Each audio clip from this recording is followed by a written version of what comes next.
In today's video, we're going to test different types of weapons on this car door right here. We're going to shoot with several weapons, just like if we were really shooting inside a car. I even set up the door setup here. I left the window all the way down to create even more resistance. And here we also have the car seat and this mannequin. Being a test subject here, not comfortable at all, right? Let's fire some shots here and I'll show you the weapons we have for today's video. Well, to start, we have a Glock G25 here in .380 caliber. Then we have a G19 in 9mm caliber, TH40 in .40 caliber. Then we also have a 1911 in .45 caliber, already a bit stronger. We also have an RT 608 in .357 Magnum caliber. Look at the difference compared to the others. There's a lot more gunpowder in this ammo. And then stepping it up, we have our T4 rifle 5.56. We also have a CZ-VZ on the automatic Kalashnikov 47 platform in 7.62 by 39 caliber. A real beast for us to test. And also a 12 gauge, so we can see later the damage it will do spreading all the pellets. This here is the power ranking of all the weapons we have for today. Starting with the .380, then the 9mm, the .40, the .45, the .357, then the 12 gauge, which is weaker than the rifle, and the automatic Kalashnikov. Let's start the tests then. Just a reminder, we're here at a shooting club, a 100% controlled and safe environment suitable for us to carry out all these tests here with the highest possible safety. Let's start then with this Glock G25 .380 caliber. I'm gonna aim more or less all the shots around that number 3 right there on the door. 3, 2, 1. Wow. First shot. The glass is already gone, probably went right through. You can see the little entry hole here. This door is from a Voyage. Usually older cars had much thicker bodywork. This is a much sturdier metal than what you find in cars today. And there was also a lot of filler which made this door a little bit more resistant. Here, besides the glass itself and the inner layer, the shot wasn't able to go through our dummy and he would still be intact. Take a look here. This little bump here is the shot. It went through. The first layer didn't go through the second. Here, both the glass and this second inner layer protected our mannequin, and so far he would still be alive. Now let's see what would happen if he took a shot from a 9mm. 3, 2, 1. I didn't really see where the shot landed.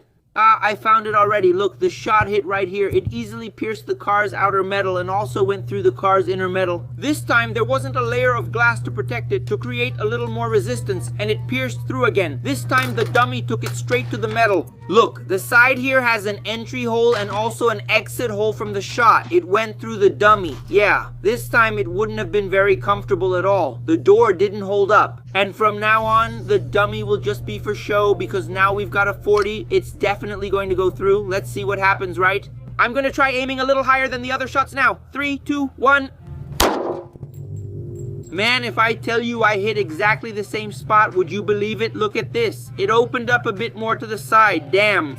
It was exactly here where the .380 shot hit and didn't go through. But this time with the .40, it went through and went through the mannequin as well. It broke here and also, wow. Notice the exit hole. With the 9mm, the shot entered and exited straight through. With the .40, the shot went in kind of sideways, and look at the tear at the exit. It was really different, right? Let's see. Let's see now with the .45, which is stronger. I'm going to aim a little to the side now so I don't hit exactly the same spot. 3, 2, 1. Look how cool, man. The hole is already a bit bigger than the others. Look, this one was with the 9mm. Here was the .380 and the .40, and here the .45, so now it made the biggest hole. And if it went through here, it probably went through here too. Wow, it went through and it went through easily. Look, this inner can here in the car is much thinner than this outer sheet metal. And our target here also had an entry hole and also an exit hole. And guys, just a reminder, this isn't a bulletproof door, right? We could even try to get a bulletproof door and test it if you guys want, but in this video, all the guns are going to go through. Now let's test this revolver with .357 caliber ammunition. 3, 2, 1. This time, I hit a little lower. The shot ended up hitting here. I don't think it even reached the mannequin. It might have even hit the seat, maybe. But look, the hole was even smaller than the .45, but this ammo has a lot more gunpowder, so it's much more powerful and can penetrate more.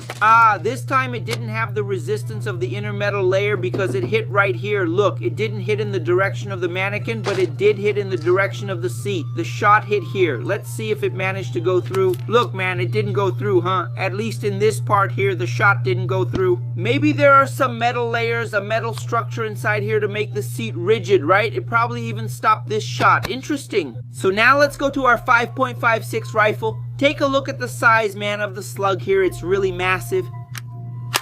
It will go through for sure. The question is what damage it will cause here. Nothing even moves there. This is a round with a very high velocity. It also has a lot more gunpowder than the others. And the little hole it makes is much smaller than all the others. It went through here. It also went through the inside very easily. And the mannequin, once again, it went through, made a little entry hole, and also made a little exit hole. Now it's time for our CZVZ on the automatic Kalashnikov 47 platform. Let's connect it here. All right, man, let's see. I think this will go through like paper. Go ahead. Go ahead. Wow. You could even see a flame that came out.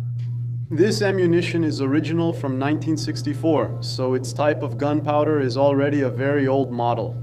Yes. That's why that burst of fire comes out at the tip. From my point of view here, I could see a burst of fire that came out right after the shot. It was really cool. If we had filmed it in slow motion, it would have been wild. Let's see where I hit. I'm trying to aim all the shots so close together here that we hit coincidentally exactly in one of these holes here. But look, man, when the shot passed through here, it must have hit somewhere and kind of tumbled. Because when it reached the mannequin, look how the projectile came. It came sideways and made a tear here at the entrance on this side, and on the exit it made an even bigger tear. Look at this! This was definitely the strongest weapon we had for today's video, but there's still a very interesting one left for us to test, which is the shotgun. Let's see the damage it's going to do because it spreads all the pellets. We're going to use a sporting round. It has several tiny pellets, so it's going to spread everything. And it's going to be really interesting to see if it's going to go through or if the door will hold. All right, here we go. This is the cartridge. 3, 2, 1. Clearly, you can already see that the paint on the door is ruined. For sure, when we leave here, we'll have to get the car's bodywork done again. That's crazy, man. Look at this. The door got dented. The door was already a bit dented, but where it got hit here made a much bigger dent inward. And look at how many holes there are. The range that the pellets managed to hit was pretty big. Up to about here, I don't know, around 10 centimeters in radius. Look at how many pellets there are, and they didn't manage to go through a lot of pellets. They made a lot of marks. It probably only went through if any of them hit these holes that were already there. Look, here, only this outer layer managed to stop the 12-gauge shot. Our mannequin here also remained intact, just with a little bit of gunpowder, but it would be alive. But remember that this 12-gauge shot is a sporting shot, which has several of these tiny pellets. There's another 12-gauge cartridge, which is the slug, which is a solid round, a whole piece of lead. That one definitely would have wrecked it. Well, so that's the result. Which of the weapons did you like the most? The door withstood at least the 12-gauge shot, and the 380, which was the first one we fired. So that's it. Comment here and tell me which weapon you like the most. And now I'm going to leave with my car.